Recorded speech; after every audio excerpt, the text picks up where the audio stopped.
Broccoli সাথে করব, এই জন্য বাটার দিয়েছি। এখন বাটারের মধ্যে রসুন দেব,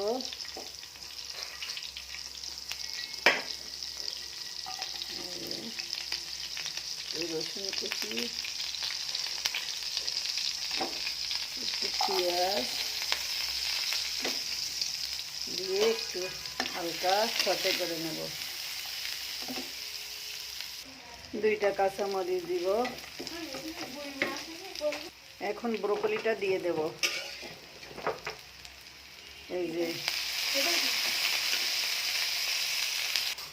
এই যে ব্রোকলিটা সতে করা শেষ, এখন খাওয়ার পালা।